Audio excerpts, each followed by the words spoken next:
Hello. Oh. Hello, everybody. Welcome back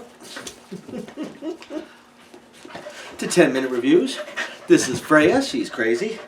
I'm Jason. We're bringing you today's video. Whew, she was nuts. All right, so today's video, we're going to be talking about an author that I know we've talked about in the past. Oh boy, she's developing zoomies. I'm pretty sure I've talked about in the past. He's a really, really good author. As always, guys, please hit the like and subscribe buttons. Excuse me.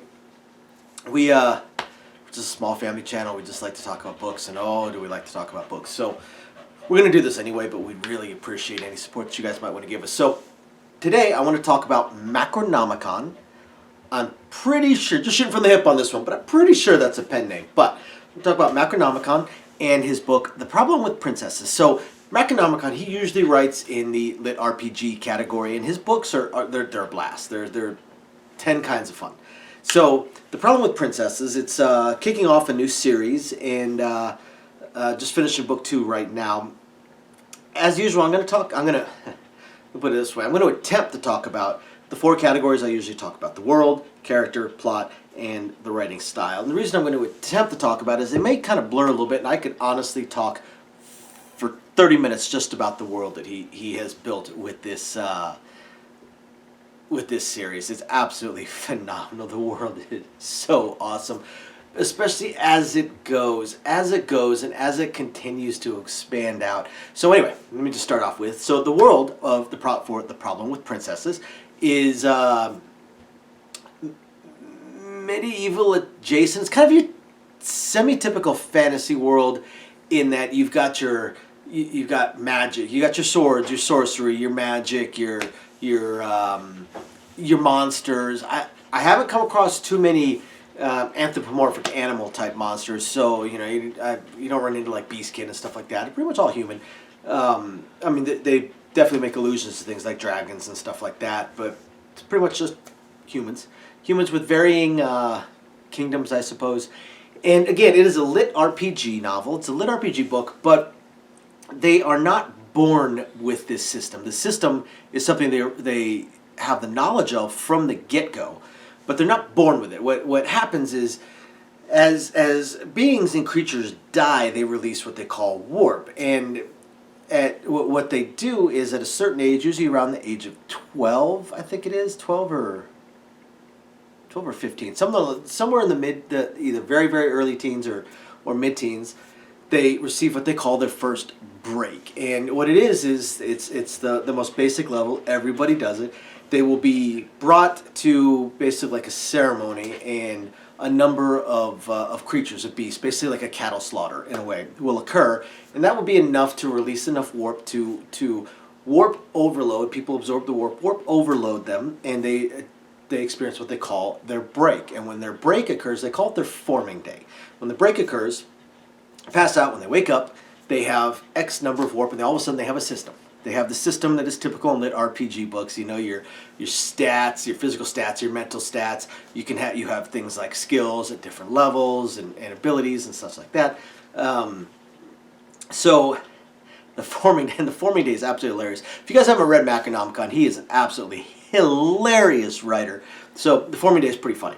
So you've got your warp, and a certain number of warp can be used to improve certain skills, or certain physical attributes. And beyond that, you use your warp to develop your skills. Now, hopefully you have been trained up to this point. Hopefully you know what it is you want to do. So you experience your break, you pass out, you wake up, you've got X number of warp, and now let's say you decided that you wanted to be a soldier, right? So as soon as you wake up, you've got, let's say you got 6 warp. So you've got 6 warp.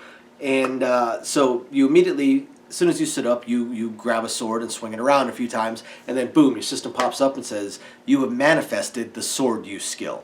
And that's the things along those lines is how the skills are created and are developed. But it can happen with some amusement. Like a character is trying to run away because he doesn't want to get the skills that his family thinks he should have. So he tries to sneak out of the house, and boom, he developed stealth. Well, that just wasted one of his skill slots and wasted one of his warp. And then it levels up on him as he keeps trying to sneak away. So eventually he just has to get up and run. But he doesn't want to run, actually, because then he'll manifest the running skill. One of the other characters is let's just say a hardcore drug user, and on one of their break days, they've got X number of warp. They pick all their skills, and then they light up a stogie while they're thinking about what they want to use their last final bit of warp on, and boom, they just manifested the smoking skill. So the way it works is pretty amusing. Now, characters can experience multiple breaks throughout their lives and gain more skills, more abilities. Magic, by the way, is a skill that they can gain. There are things called mutations as well, but I'm not going to get into that. So they can experience multiple breaks throughout their lives, but each successive one requires death on a larger scale, more warp in order to break you, which is why I believe it's 3 or 4 breaks where somebody is considered I think it might be 3 breaks where somebody is considered what they call a veteran. It's rare enough, and pretty much the only way to do it is if you're in the military, because the only place you're going to experience that kind of large-scale death is on battlefields, basically. And I think it's either 5 or 6 breaks, maybe 7, that they become known as legends. Legends are extremely rare. And then you've got your 8-break legend, and it never mentions anything beyond that. So I'm pretty sure that anything beyond that would probably require like an entire planet to be decimated. So that is a kind of a rough overview of how it works. So your main character, Calvin, he is a let's just say a neurodivergent person that wants to be a wizard, whereas everyone else wants him to be a soldier. So he experiences his first break, and he wants to eventually one day be a wizard king. So he goes out and he tries to learn magic, and of course he gets some shenanigans along the way that are pretty funny and make you facepalm a few times, because it's like, oh my god, how did you not see that coming? But again, neurodivergent. He's not the best with people, which gets brought up quite a few times. However, there is, like in a lot of litRPG books, there ends up being almost like an anomaly in his particular system, like a break in the system. And he gets his system has a voice, and then eventually gives him a name. It's kind of an everyday name. And as the book continues, when it starts talking about things like artifacts from past ages and stuff like that, you start to realize that this world is basically, this isn't so much a medieval world as it is an extraordinarily far future world where humanity had gone way beyond the technology we have right now. In fact, this world is most definitely not Earth. Humanity got way, way, way beyond where it is now and developed incredible amounts of technology. And in fact, this system might possibly have been sort of programmed by humanity in response to an invasion from almost like another dimension that also used a system. So it's almost like humanity may have twisted it. At least that's kind of the hints that you get from it. So there's definitely a backstory with the part of the system that is within our main character Calvin's head, and the and actually his parents, plus all the way back to, all the way back 1,000, 2,000 years prior.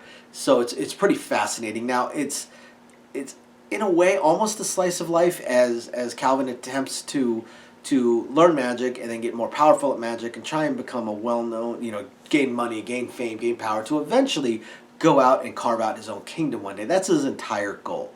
Now, things get more amusing because, again, things don't always work out the way you plan, especially if you're neurodivergent, but even if you're not, things don't always work out the way you plan. In Calvin's case, very few things work out the way that he planned. However, his cleverness with the magic is really cool. It's one of those few where he's not an overpowered main character, and yet he can pull out some crazy crap out of places that the sun don't shine.